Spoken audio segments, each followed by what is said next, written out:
Today, I'm going to teach you when to use autofocus and when to use manual focus. Let's go ahead and start with autofocus. And the first scenario that using autofocus is better than manual focus is live events. We'll do it live! Your subjects are going to be unpredictable.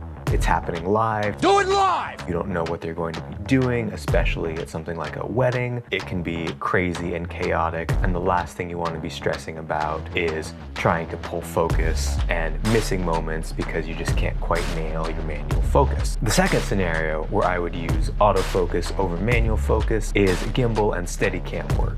If you're using an only manual focus lens, you have to stay the same distance from your subject or really close down your aperture so you're not getting near as much light into the camera and you have a much wider depth of field, which changes the entire look of your image. But with autofocus, you don't have to stay within that same distance of your subject. You can do push-ins, pull-outs if your subject is a little faster or slower than you, or you want to do like a circling shot and you're not able to stay exactly the same distance, your subject will still be tack sharp. And the third scenario where I would use autofocus over manual focus is interview type setups or YouTube videos or things like this where you've got your subject in frame and you don't know if they're going to move forward or they're going to move backwards or kind of move around or different things like that.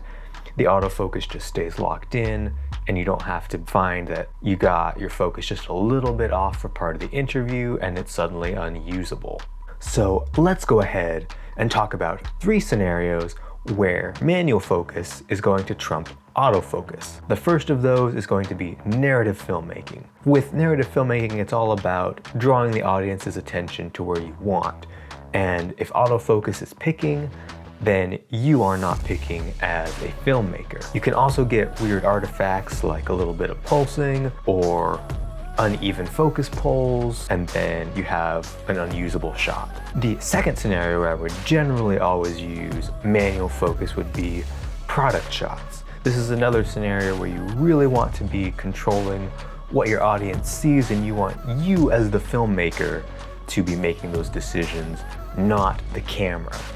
And you can do a lot of really unique product reveals by having everything out of focus and then, pull into focus or pushing in, boom, it's in focus. And the third time that I would always use manual focus is anytime that autofocus is not working, even in the situations where I would generally use autofocus. These tend to be extreme low light. If you're using a camera with a poor autofocus system like the Panasonics or something, thing sucks!